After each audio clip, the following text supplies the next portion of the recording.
Imagine, if you will, that you're a young child asleep in your bed. You then wake up outside with a strange boy. Groggy, scared and confused, you follow him to what you think is safety,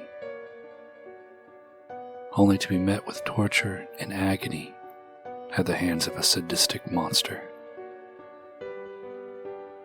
That was the reality for 13-year-old Thad Phillips when he was abducted by Joe Clark. Joe Clark was himself a teen when he stole Thad from his bed in the middle of the night. And he wasn't a stranger. Thad knew Joe from the Baraboo, Wisconsin neighborhood, and in his confused state, agreed to follow the older boy. Clark was friendly, talked about a party he was having, made small talk to ease any fear that Thad might have, but when the door closed and locked, Clark changed.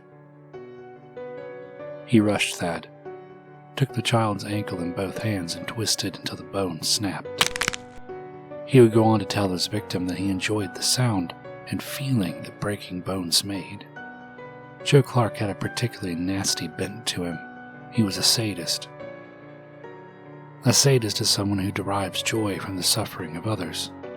The worse they think the pain their victim is feeling, the more it excites them.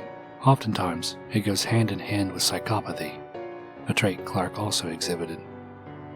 As he would break both bones in both of Thad's legs, at one point taking one leg and bending it behind his head until the thigh snapped, he would talk with him. When the bouts of sadistic torment would come to an end, Clark would act as if nothing was wrong. He carried Thad around the house to watch TV and chat about his life. Clark would even crudely bandage and splint Thad's injuries before forcing him to walk on them. It was during one of these calm times that Clark revealed he had done this before.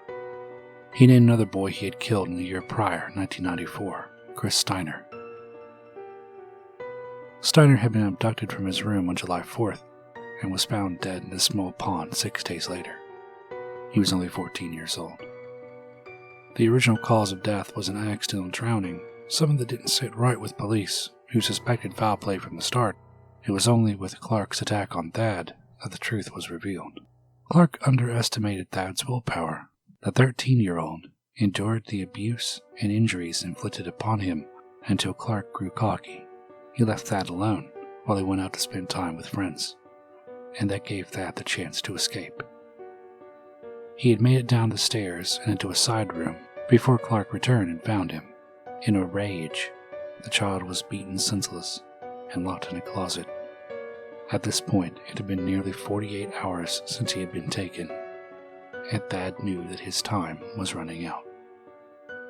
Once Clark had left, a second time, Thad knew he had to act quickly. With true grit, Thad managed to break out of the closet and crawl to a phone where he alerted police.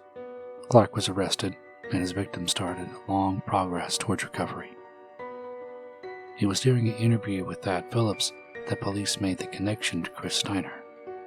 They made the decision to have Steiner's body exhumed, where examiners were able to determine that Chris's legs suffered much of the same injuries that were inflicted on Thad.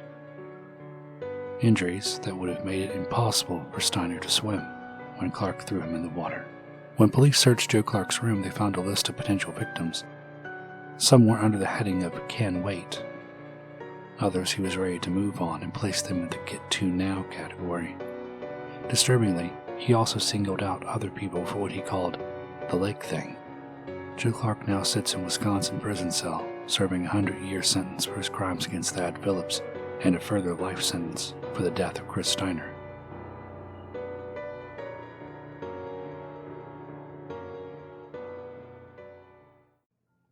Thanks for checking out my video. If you liked it, you want to show a little support, you can find me at patreon.com/aribrewster. If monthly donations aren't your thing, but you still want to show a little love, enough for a cup of coffee, you can do that at ko-fi.com, that's ko-fi/aribrewster. Feel like stalking me a little? I'm on all the usual places. Facebook, Twitter, links are down in the description. Want to dive a little deeper into the topics I explore? Then please check me out at the website aribrewster.com. Thanks again for your support. It means a hell of a lot.